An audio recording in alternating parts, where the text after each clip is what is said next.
let's get to our movie, which isn't a bad movie this week. It's actually way too good of a movie for our show. But what the Yeah, heck, we did it anyway.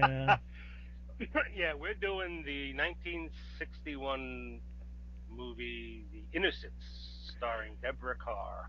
I hadn't seen. The last time I saw this was like over 10 years ago, and Yeah. it's a movie that I'd never seen as a kid. Because I thought Hmm. I'd read about it. I go, oh, this is some highfalutin, big budget, whatever, Yeah. art movie or whatever. But Yeah.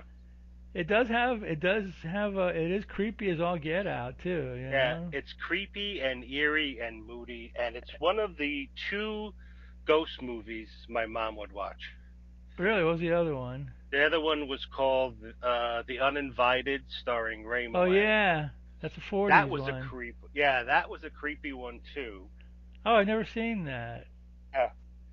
And yeah, watching both these movies, it spooked me because I was There's a little kid, there's you know. another one that I saw as a kid called The Haunting, and that was a Oh creepy yeah, one too. that's a creepy one with Julie Harris. Julie Harris. Yeah, that was creepy too. I saw that as a kid in New York when I lived there, and I mean I just remember like there was some scenes in it that were really weird. But again, like this movie and probably The Haunting, they're psychological movies too, because I mean, especially in this Right. movie, it's really Yeah. ambiguous because you don't know if it's really going on or it's in her eye, it's in her mind or Yeah. whatever. Yeah. And that's what kind of makes it a weird, creepy. That adds to the creepiness. Like, is she the one who's nuts? Um, or something really going on. Yeah, yeah, Yeah. yeah. I mean, it's like, oh, before we go, we'll just take a detour here. My friend and I, he told me about it. We did go, what was it? Was it Monday? Yeah, it was Monday before the Monday before the flood of BS I got to deal with. We did. He told we did see. It had a screening, a one-time screening of the Texas Chainsaw Massacre Oh my God. at the Epic Cinema here, and it was the movie still holds up, man.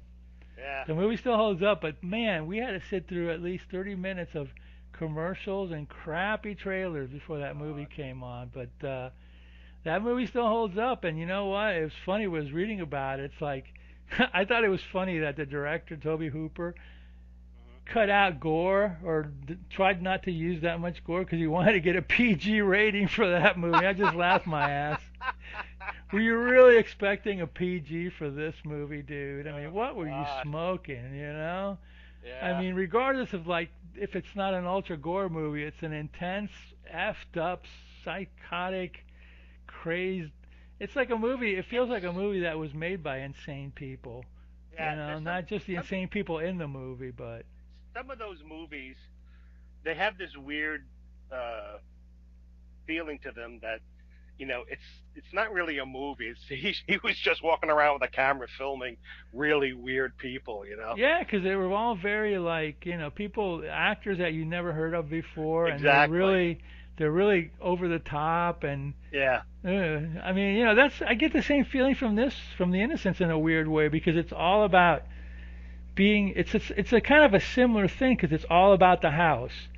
Yeah. In Texas Chainsaw, the kids are they run off on a crazy guy, but then they're going to the house of they want to go to the old house where they lived in, which is a dilapidated old house, and then they just wander into this other house, and that's when like all heck breaks Oh loose. yeah. So in a way, they're both about haunted or not haunted, but they're all about messed up houses. So I mean, if you Yeah. want to find a similarity between the two of them, that's where it ends. But anyway, but anyway, yeah, it was still that movie still holds up, believe it or not. And I don't, and it's funny because we watched it on the big screen, Texas Chainsaw, and it was shot on 16, and for all the 4K goodness they can do to it, when you're watching it that big, you're gonna see film grain because it was shot on Yeah. lower resolution film. So But I think it's coming out on 4K soon, so it was nice. It was good to watch, you know. But anyway, so The Innocents is basically about a house too, you know. But it's there's so many psychological weird things about this movie, you know what I mean? It's just like, okay, here's another thing about The Innocents. This is another weird one. You know they filmed a prequel to this? Oh. Okay. There's a movie that came out in '71 called The Nightcomers, and it's the story of basically the servant and the woman that worked there, the two people that the kids kind of like, become in a way or get Mhm. influenced by. It's their story before they died, but it's like a real. I haven't watched it. My friend goes, "You got to watch it." I'm going like, "Yeah, well, I never get around to it." It's really, it's more than Brando, Stephanie Beacham, but it's pretty like kind of Ah. like kinky. But if you Oh, watch okay. this movie, there's scenes where if you watch this movie, there's scenes where Deborah Kerr is talking to the old lady that runs the place, the Mhm. whatever she The is, house. the It's some housekeeper, whatever, housemaid. Or, and yeah. she's explaining to her, about the two that died, the governess, I guess I don't know the groundskeeper, I don't know what Miss Jessel was. I He don't know. was he was a valet. Wasn't he? Oh, I thought it was the Qu- groundskeeper. Okay, it Quint, was okay. and she was the governess. That's She who was a Deborah governess. Carr. Jessel was a Yeah. governess. Okay. Well, there was a scene where they're talking, and she mentioned like, oh well, yeah, he was a really weird guy, and he treated like Miss Jessel like really bad, but she kind of wanted more. So the Nightcomers kind of takes on that weird. They took that out of this movie, the Yeah. S&M bit, Yeah.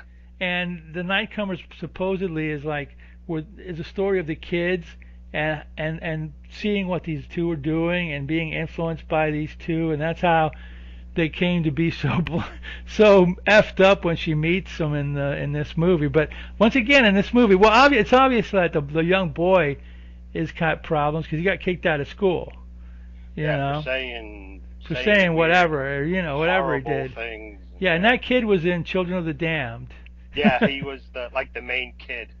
And the girl, I just realized watching it. That's Pamela Hello, Franklin, Franklin. who Yeah. was in a lot of B movies, including The Legend of Hell House, which was another haunted house movie from the '70s, and Yeah. lots of other movies. But she's another one of those British people that can do an American accent pretty good. Mhm. It's funny how that works. Americans doing a Mhm. British accent is usually kind of sketchy, but Brits can Yeah. really Yeah. They can do really get they really get do a good American, accent. Yeah. Yeah.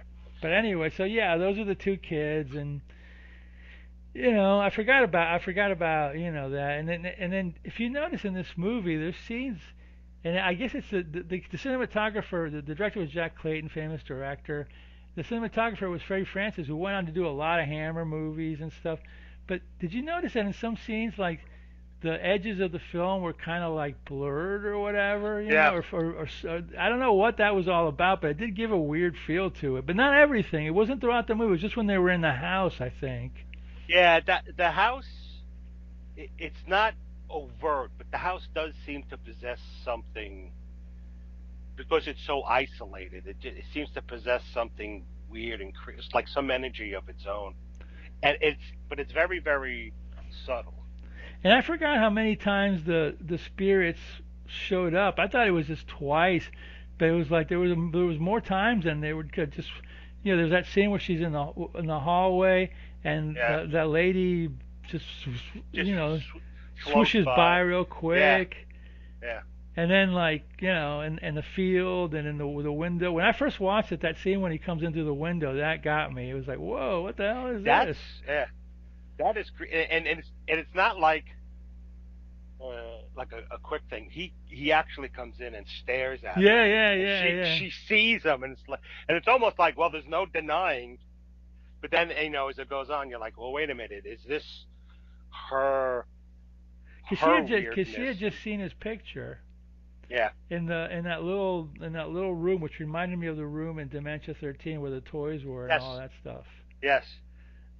So she had just seen his picture, his cracked picture there, and she's like, "Oh, who is this guy?" And then yeah. Anyway, we'll get into it when we talk about it when we go through the movie. But it's definitely like it's definitely an ambiguous movie, and apparently it was Jack Clayton directed. He got another guy. It was the story was the turn of the screw, which he liked apparently when he was a young man, because he had some kind of. I guess Jack Clayton, the director, had been didn't something. He was on his own for a while as a kid. Like I don't know if he didn't go to school or went to school for a while. So I think he sympathized with the little boy. But at any rate, he saw a play of this movie, and he really liked it. And he always wanted to make the movie, so he decided to hire the screenwriter of the play to write it. But then he didn't like the screenwriter, so he got Truman Capote to rewrite it. And from what this little Yeah. documentary came on right after the movie, and the guy was saying that Capote basically wrote 90% of this movie. So Wow. a lot of it is through Truman Capote's eyes, Right before he wrote In Cold Blood, the one with Robert Blake, and the one about the Hmm. murder, the serial killers or whatever. So this is Capote's script pretty much, and yeah, it did a good job. I mean, he upped the Yeah, he creep did a great factor. job. He upped like Yeah. the creep factor. I mean, the scenes where the little girl's like, "Oh look, it's a spider eating a butter, Yeah, killing a." but yeah. Yeah, and you're like, "What's this kid's twisted or whatever?" And then the little boy's like very mannered and very like adult like or whatever. Yeah. And then You that know, weird ass scene towards the end where she's putting him to bed and he gives her like like a Kiss. old people kiss. That was Yeah. bizarro. I got the from reading about this.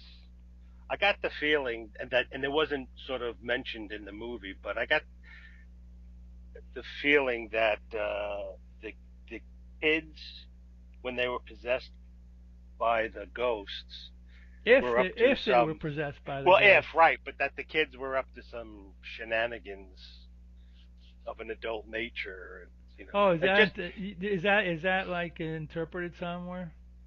no, no, but well, anytime they mention it, it's just sort of hinted at, and because of how Miles acts, Yeah, he acts how very he, adult. yeah. So I'm just wondering if that, the kids were, The kids sort were of, brother and sister, right? yeah, brother and sister, and I'm wondering if they were like influenced They were by the definitely adult they were ghosts. definitely well, according to the nightcomers, they were definitely influenced by what they saw Right. the Quint and Miss Jessel doing. Like I guess they caught them like in the act of Yeah. some S&M stuff or whatever. That's what the prequel, you know, uh that's what that's all about. But Wow. I never got the impression that the kids were doing anything with each other. I got the impression, but then again, why was the boy like in a boarding school and she was Right. at home? Maybe they were separated or something. Who knows? Because Yeah. the housekeeper wasn't saying much. She was just going on about. She knew about Quint and Miss Jessel, and she was kind of like she knew about their relationship and how Right. perverse it was. So I mean, Yeah.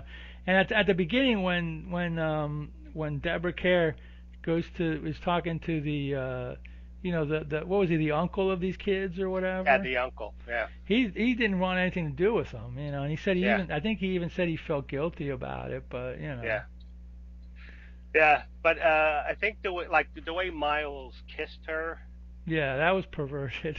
So I'm wondering if like Quint possessed them and hoping that Jessel would possess the girl and Yeah, that's the they could impression you sort of. get, that they were both Yeah. their spirits were living within the kids or whatever, Yeah. And so So. yeah, there's a lot of insinuation going on in this movie, and there's no proof of anything or whatever. So there's a lot of like the kid, especially the boy, especially acted adult. The little girl was just like a little girl for the most part. Yeah.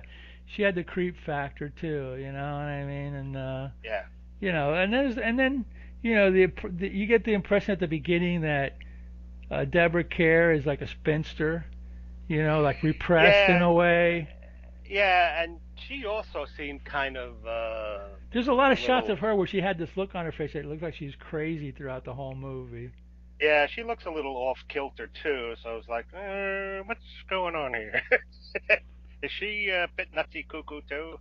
Yeah, that's the impression that I get, but I mean, it's just, and then at the end, well, the ending was pretty Yeah, crazy, and you don't know. Again, once again, you don't know if it's really in her head or if it's for real. It's just filmed in a way, it's shot in a way, it's written in a way to leave you, yeah. you Leave you know, guessing. leave you guessing or whatever. So in that way, it's a pretty good movie. Yeah. And the director Jack Clayton, it was kind of, I don't know if they were in America they were trying to lump it in as like a Hammer movie, and he wanted nothing to do with that, because Mm, Hammer was trying to. I don't know if by '61 they were, but after '61 maybe they were trying to do psychological. They did psychological horror like the Scream of Fear and the Nanny and Nightmare and a mhm. few of those. So they did get into that business, but the Clayton was wanted to do a more Like a more psychological adult. and mainstream. It's Let's say. weird when they do adult style movies with kids in it because you kind of get like it's a weird Yeah. vibe or whatever, like the Trouble Kids, Yeah. like the Bad Seed or something, or the Damien, the Omen thing or whatever. It's kind of strange or whatever, but yeah, I mean, beautiful photography, shot real well, real castle, or well, whatever. It could have been a set. The It was. castle might have been an exterior. It could have been shot on sets. I didn't read about it, but I'm sure it was sets. Yeah. I believe the inside, the interiors were sets, but when you're on the grounds, I think it was like some kind of park. Was it where They that were. gazebo was and all that stuff? Yeah. And there was one Uh, scene where she's like looking up the stair, and it was like vertigo. So there were references to other movies right. in this movie. So the basic storyline is this woman is summoned by a rich, guy, and he wants her to be the new governess. I guess Miss Jessel had just died or something Yeah, she died almost a year before after that. Quint. Yeah. Quint was found dead on the grounds, and the kid found him or something like that. I don't know. Yeah. Did they mention what he died of or anything He like that? was he came home drunk and he slipped and fell Oh, okay. in the ice of the stairs and he I guess died from hitting his head or something. Oh, And okay. then the boy finds him and he's screaming and because apparently while he was alive he had a strong influence on the boy. Well, the both of them did, I think. Yeah, but yeah, Jessel, yeah, because and you get the Well, the kid didn't have a father figure, obviously. Did they right. say what happened to the parents of the kids? Because I don't No, remember. They didn't. no.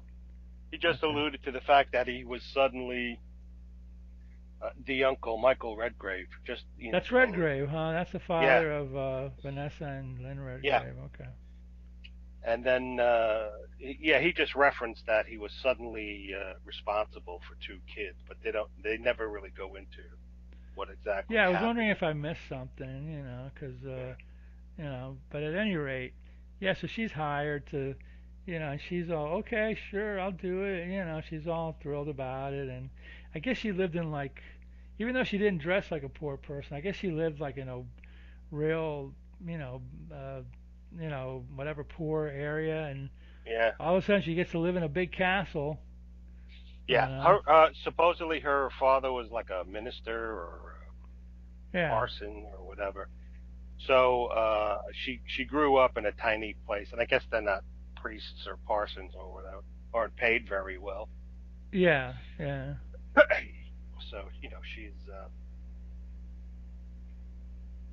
she's not used to luxury. So when she gets to the house, she's like, "Ooh, this is like I never knew it was so grand." Ooh, Yeah, this is a really big house, just for you yeah, and it those two was. little kids or whatever, Yeah, yeah. So, yeah, and then she meets the girl first because the boy's at school, and then at some point they get a letter saying that the kid was kicked out of school because he was cursing or something. saying things that disturb the other boys, And where did he and it learn it from? I don't know. Maybe Quint. yeah. I don't know. Well, that's the implication that he learned all this from, and that's kind of like the first inkling that something's going on with the boy because he acts all sweet and innocent and nice, and then suddenly he gets weird and seems more adult Yeah. than he is, and he's strutting around like he's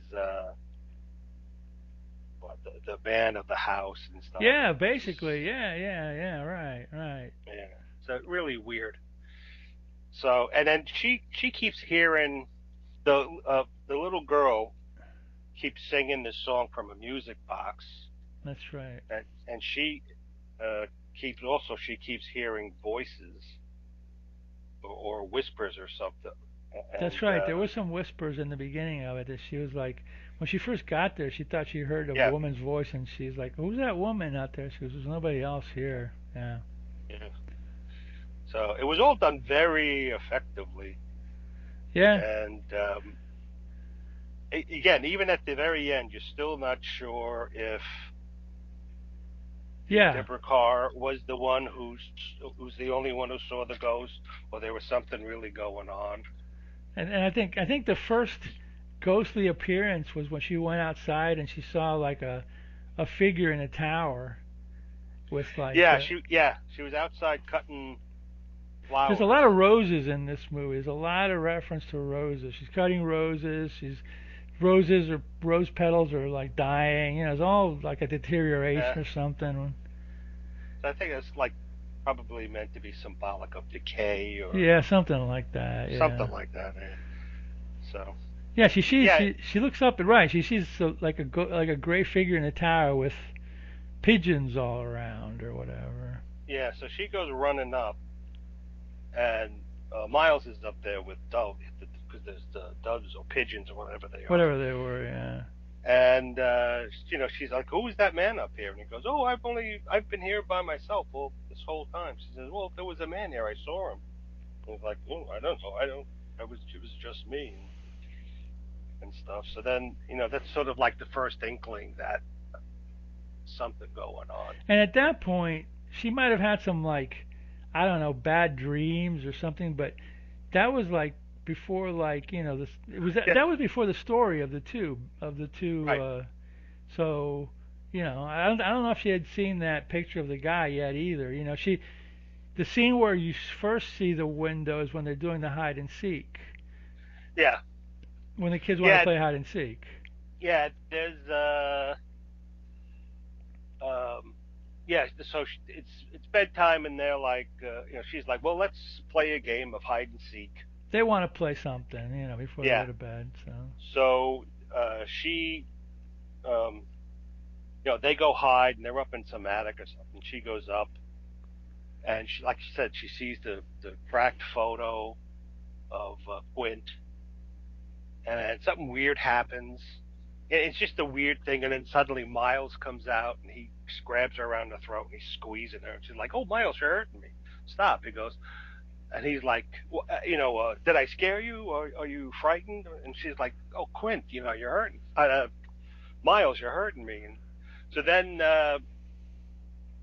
he stops, and it's almost like, well, maybe he was just a kid, didn't know how to act appropriately, whatever. So then they go.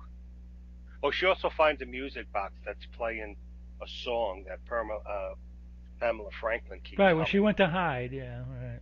So then uh, they have Deborah Kerr go hide. So she goes downstairs and she goes into the window. She closes the door to the window because it's one of those. The curtains to the windows and the door. She closes the door, yeah, right. Yeah, it's a Well, door the to the glass outside. doors or whatever, Yeah. yeah. So she's hiding, and then suddenly you see this.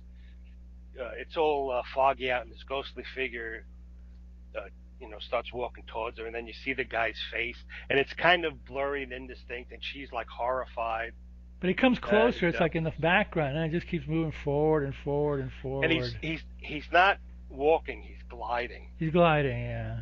So there's no creepy She had just seen his picture too in the. right. So then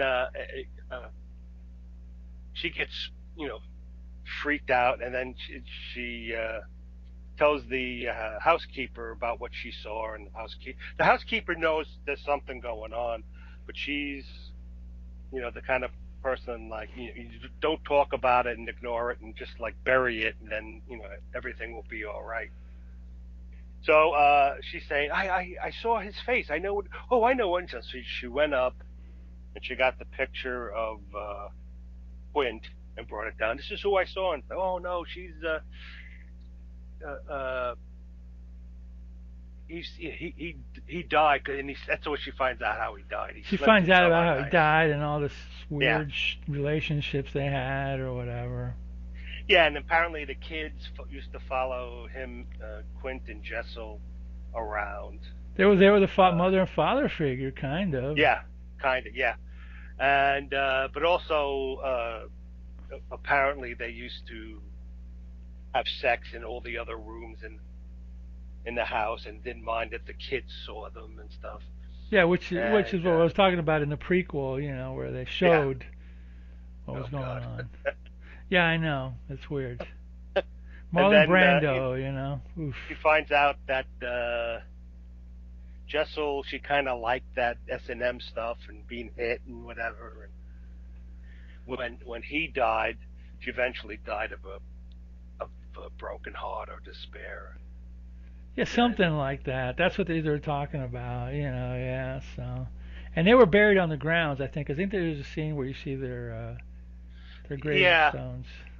yeah. So then he's out with, well, she finds Flora. Oh, Flora's missing. So she goes looking for her, and she finds her on a little area where She there's got a apparently she got on a boat. They right. were. I think that she was talking to the kids and she saw Flora run by or something. I don't know if she saw Flora run by or if it was a ghost, but anyway, she's missing. She apparently she got on a boat and And rode to to the this little gazebo.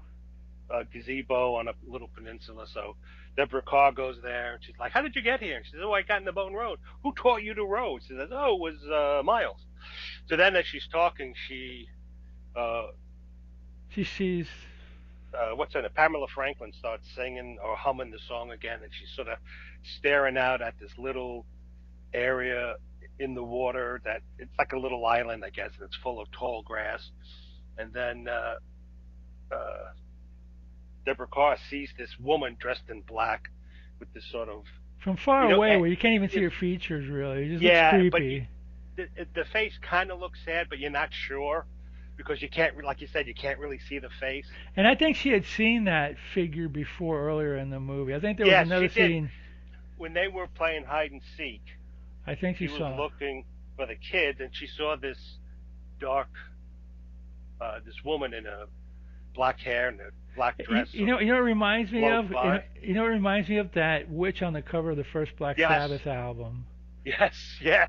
Except without the building in the back, just it reminds me of that witch on the cover of the first Black Sabbath album. So they might have borrowed it. Who knows? So then she asked Flora, "Did you see who's that woman?" And Flora's like, "I don't see a woman." And she looks up again, and the woman's gone. And then Miles, he's growing weirder and weirder, and he's seeming more adult and talking in a more adult way. And then it's when it's time for bed, he goes, "Can I give you a kiss goodnight?" And like you, No. And we forgot one part in that gazebo scene when because in her mind at that point, I believe in the movie, Deborah Kerr thought, well, these kids are possessed by the spirits yes, of those two. If we just get them in their face and tell them to renounce, these people, well, they'll be cured. And she was trying to get the little girl to Pamela Franklin when they were in the gazebo. You saw her, didn't you? You saw her. You saw her. And the little girl just started screaming her head off and wouldn't stop screaming. but that's later on in the movie. Is it later on? I thought that was Yeah, around towards because the end of the movie. Okay. yeah, it's towards the end of the movie. Um, so anyway, Miles gives her this really sort of adult kind of kiss, and she's like, "Ooh," and then he's the kids are sneaking around, they're whispering to each other, and that's when Deborah Kerr is like, I think these kids are possessed by the ghost. Yeah. They're possessing the children so they can sort of meet again. So she starts praying, and she's like, I gotta save these kids. Yeah. We gotta protect them from this stuff. And she wants to enlist the housemaid as her helper, and the housemaid's like, maybe we should just let sleeping dogs lie. And and she doesn't see the ghosts. Um, Or she so, says she doesn't, you oh, she know. says she doesn't. So then she's going to write to the uncle Right. in London, and then the uncle said, here you're fully in charge of the house and the kids and everything. Any kind of problem, you take care of it yourself. I don't want to be bothered with it because I'm, travel and I live in London, and I don't have any kind of, maternal or paternal instincts, and I feel bad for the kids because they don't have any kind of adult figure. So that's your job. So she's going to write him, in spite of what he said. Don't bother me. She's going to write him and say, this is what's going on. The kids are being. There's something that has to be addressed. And so then she. Oh no, you were right. That's when they were in the boathouse, and Deborah Kerr She tried to she she got in the girl's force. face, yeah, and she was Yeah, trying to, tried to force it. Say and say who's there. Say, and and, the girl and she couldn't starts. stop screaming. Yeah, she starts. Stop. And then She when they starts took the girl screaming. to, then when they took the girl to the house, the whatchamacallit, the lady who runs the house, the whatever her name, Housekeeper. the housekeeper was like, "Oh my God, I can't believe the words that were coming out of her mouth," you Right. know. Yeah, it's like, where did she learn such words? So then it was decided the little girl had to go. Right. So she's going to send the girl. She's sending the girl and the housekeeper to the city to be with the uncle because she's just like freaked. And so And she then she's wants to in. work on Miles. She wants to see if she can get Miles Right. saved or whatever. Yeah. So then there was a scene where she's looking at they had already left, and she's in the I guess the library or the school classroom, whatever, and she's looking up a book, and she turns and she sees the woman figure sitting by the desk, and Yeah. she's crying, and then Deborah Kerr walks up to the dress, and the figure had disappeared, but she looks down, and on the top of the desk was like a teardrop, and she's like, "My God, this is real." Oh, so you think again? Again, you don't know. You're not sure. So then she confronts Mile, and she's like, "You have to admit that Quint is haunting you. He's, Yeah, speaking she to you, confronted him in possessing the you." where they have the flowers, right? It was in Yeah, the yeah. It's like a little circular area, and there's statues around a little like half wall. yeah. And so she's like talking to Mile, and say his name, say his name. Once you say his name, you'll be free of him. And then suddenly she sees Quint standing on the wall, and he's laughing at her. And then Miles starts calling her all sorts of names like Farlet and Yeah. Pussy. And then, you know, uh, he starts freaking out, and he starts screaming, and then he collapses. Well, the And guy, then, well, he collapses, but then there was one scene where first you saw Quint standing in the background, but when he collapsed, before he collapsed, there was a scene where like she's in the background with the kid, and there's a hand in the beginning. There's like in the front of the screen, a hand pops up, like, and that's when the kid kind of like passes out. So you don't know if it's like that was like yes, that's right. He that was like, raises his hand as if and you you just don't see know the what the hand meaning popping is. up out of the bottom of the screen. You see a body or anything like that, and the kid Yeah, just passes collapses. out. So then gives him, picks him up in his arms, and she gives him a kiss. Yeah, at the end when after That's he's dead. Yeah, which is that's weird. weird. Like on the Well, lips. yes. So she picks him up, and then she's, "Oh, you're free, you're free." But then she sort of like loosens her grip so she can look at his face. His eyes are just blank and staring, and she Yeah. realizes he's dead. And that's when she gives him this weird kiss, like an adult. And then the movie ends, and then with the before the I don't know if it's before or And you during see the the praying credits. hands you saw at the She's beginning. yeah, she's praying, But and those she's saying, praying "Hey, hands look weird as crap. They're lit they look very creepy. Like a hand was yeah, popping out of somewhere. yeah, they look like the knuckles were really bony, and Yeah. the fingers looked a little pointed, like claws or whatever." Yeah, it was very And you hear strange. her praying. She's like, I wanted to, I have to save the children. I need to save the children. All this stuff. So then you're getting like, okay, was this shit in her mind? Oh, sorry, was this stuff in her mind, or Was that really happening? What's going on? You don't know.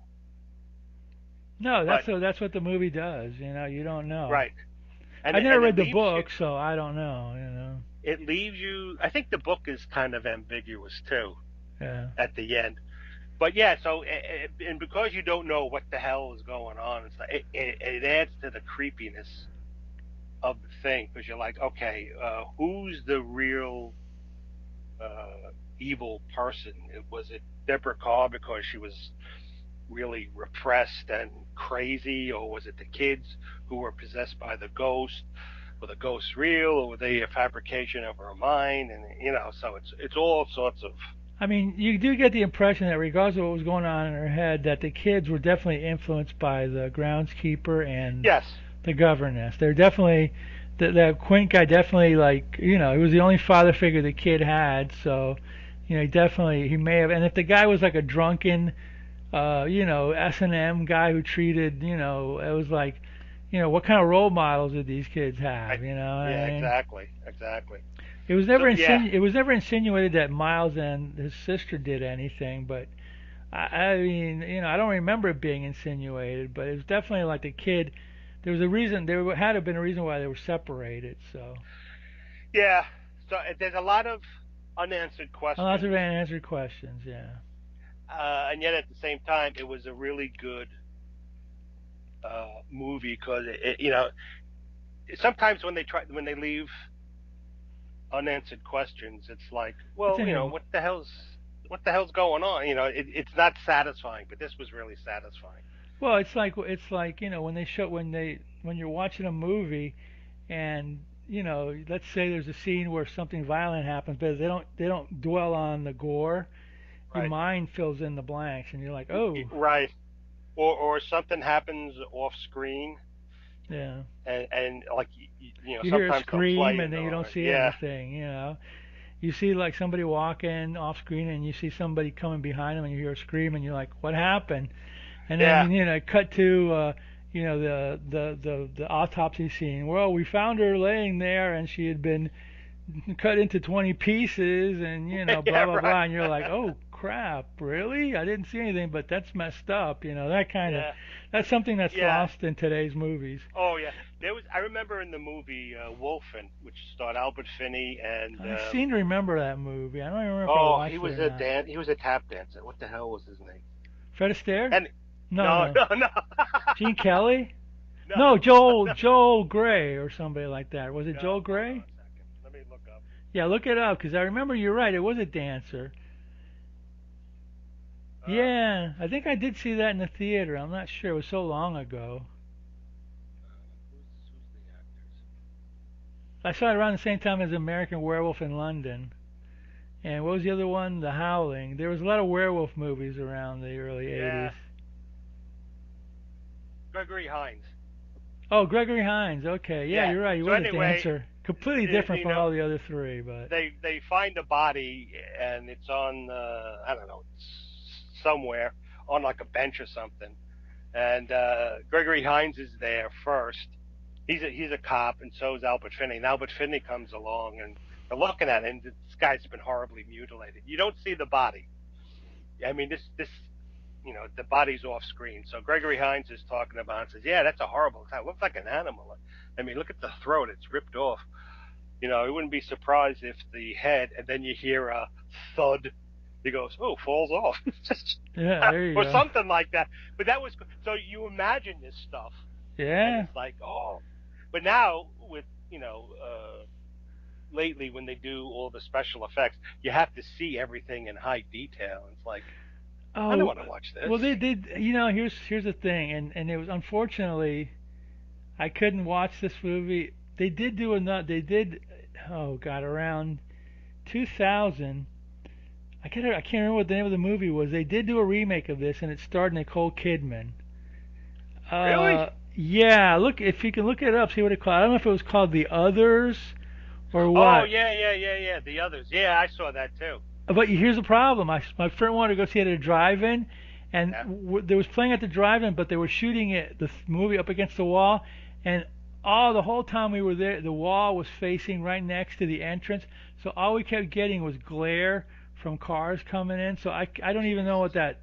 I don't think I went to the theater. I don't remember the movie at all. You I know. do. It was a good movie. But I think it's a story, isn't it? Uh, I think it's. no, it's similar.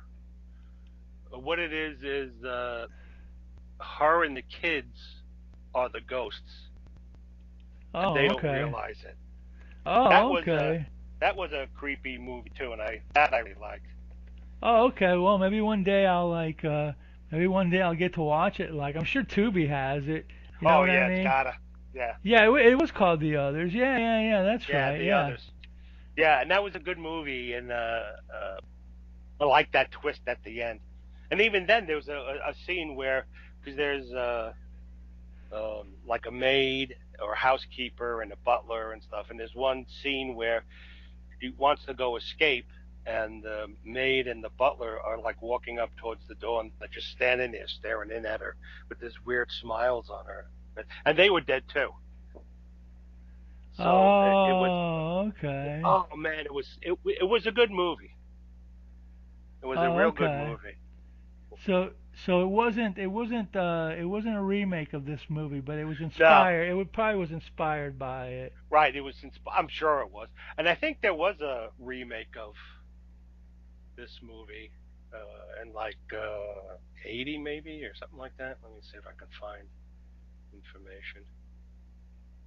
But I'm Well, sure the it says it focuses on a woman and her two young photosensitive children who experience supernatural phenomenon in their large manor after the arrival of the new servants.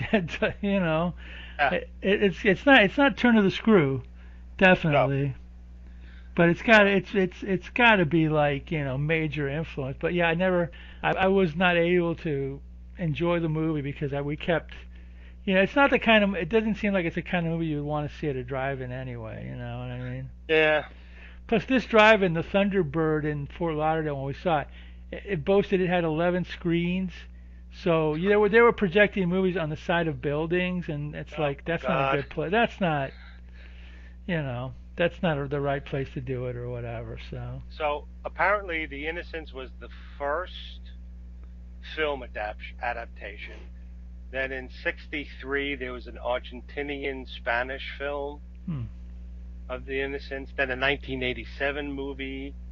Then a 2000 television film. A 2003. I think it's that one's called The Dreamers. I think that's a French one. Well, And 2000. I do know that there was a television adaptation by Dan Curtis in the 70s because it was one of these ABC Wild World of not Wild World ABC late night Right. movies and Yeah, it was movie of the week. no, it wasn't a movie of the week. I remember it being late at night and it was like Oh, okay. starring Lynn Redgrave. I mean, you can look Ooh. it up and see, but I seem to remember Yeah. because there was okay. Dan Curtis did a Frankenstein adaptation, but it was on late at night. He did Okay. Jekyll and Hyde, and I think he did Turn of the Screw also. And according to my friend, he did a Turn of the Screw uh, uh, for Dark Shadows. Like there was a storyline that was based on this book or Mhm. whatever. You know what I mean? But I seem to remember that it starred Lynn Redgrave and it was on in the 70s. I never got a chance to see it. It was something that never.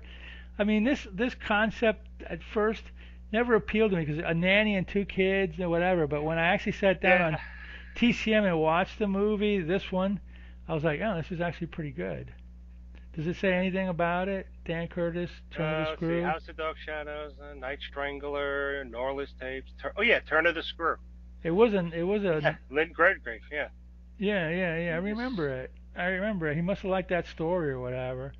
Like Yeah. there was another producer who did a lot of schlocky movies called Harry Allen Towers, and he kept remaking Ten Little Indians like throughout his career. He must have loved that story because I know he did at least 4 or 5 remakes, Wow. different times, 60s, 70s, 80s, till he died. Probably they did one in 2000 or whatever. So but yeah, yeah, there was a nighttime.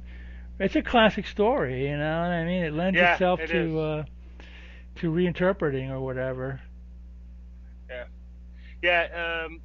yeah, when you get well, like Frankenstein. How many people have done They're Frankenstein? gonna be Or another one, Guillermo del Toro's yeah, Frankenstein. I'm not looking forward to it, but it's gonna come out. I don't know. yeah. You can never tell because sometimes you see the trailers and it's like, well, I just saw the whole damn because they show you everything. Like, well, I Well, saw the whole damn movie. I remember when they were promoting that De Niro Frankenstein, and he was, oh, this is the best Frankenstein ever, and it wasn't good. Stupid. Kenneth Yeah, Branagh's Frankenstein with Robert De Niro, it was like, yeah. yeah, it's public domain name, so they can always do Frankenstein and Dracula Yeah. constantly. Jekyll and And they win. Hyde, Yep. yeah. Yeah. So Yeah. anyway, so yeah, that's The Innocents. It's definitely it's on YouTube. It's been on there for a while, so you can check it Yeah. out. I'm sure there's a whatchamacallit, what's that company? Criterion version of it. Yeah, that's the one I watched. Criterion in 4K remastered. Where'd you see it, on Tubi or something? No, it was on the YouTube. Really? They had the one I watched was a normal version of it. It wasn't a remaster, but cool. The other Yeah. night I was like watching YouTube, and I was like 11 o'clock at night, and all of a sudden, like, whatever I was watching ended, and the movie Help just came on, and Really? beautiful copy of Help on there, and I was like, what's this? Cool. And I watched it. I hadn't seen that movie in, like, 25 years or more, and I was like, Yeah. the whole movie. I don't know how somebody got it on there, but it's like the Beatles HD Help, so whatever. It's out there as long as it lasts or whatever. But it was like somebody had it. I guess they released it on DVD, like in a box set, Uh, 10, 15 years ago, and they somebody put it on there. And now they're nice. going to release another Beatle box set with not much new stuff, but it's just another money grab or whatever. So Mm, but anyway, yeah, getting back to The Innocents, yeah, it's a fine movie. It's an art film, but it delivers the goods. It's a lot of creepy. I was surprised at how many times I didn't remember the ghost appearing at many times as they did. Back when yeah. I watched it. It is a horror movie. It really is. Yeah. I do remember seeing the first ghost appearing in The window. the woman ghost. No, I remember the The woman woman was ghost first. crying. Okay, yeah. I don't really remember the guy appearing. I remember the guy in the window. Yeah, the But first ghost was when the woman was walking down the hallway, and real yeah, quickly a figure walks by, and you're like, what? yeah. What's that? Yeah. Well, So that's kind of like when you're sitting there sometimes and you're watching something, and like the side of your eye, you think you're seeing something. You know what I mean? It was like one of yeah, those deals. exactly. Yeah. So she wasn't. She's like, what's what's that? But and then she hears the kids laughing, so she like goes up looking for them again. Yeah. It's got a lot Yeah. of creepy scenes in it, more than you Yeah. would think. I mean, it Yeah. and it Yeah. manages not to be an exploitation movie, which is very interesting. It really does. I Yeah. mean, it does. The guy was talking. The guy who did a documentary after was saying that the director was at a restaurant after the movie came out, and apparently, like, Francois Truffaut was at the restaurant. He sent him a note to Jack Clayton saying, "This is the best British movie I've seen since The Lady Vanishes in the '40s by Hitchcock." And I was like, "Well, there you go, Wow. there you go." So yeah, Cool. excellent movie, worth Yeah. checking out. Maybe too good for our show, but I'm sure we'll go back to the gutter for the next one. So. Yeah. There we go. Maybe we'll watch the Brando one. Oh, that's got a lot of sex scenes in it, man. Yeah. The Nightcomers, it's called. And you know what? I bet Oh you that God. it's on. I think it's on Tubi. Anyway, we'll see what happens. Probably. Yeah. We'll see what happens. But anyway, so yeah, Robbie, we'll be back. Robbie, oh boy, man, my brain, Roddy, Robbie. There Hey, I've you been go. called worse, man. Yeah, me I've been called too. worse. Robbie, Roddy. So anyway, we'll be back in 2 weeks. But in the meantime, Roddy, In the meantime, watch more B movies. that was great, Roddy. Oh boy, how long I have I known you for? oh God, it's been a while. Yeah, it's been years.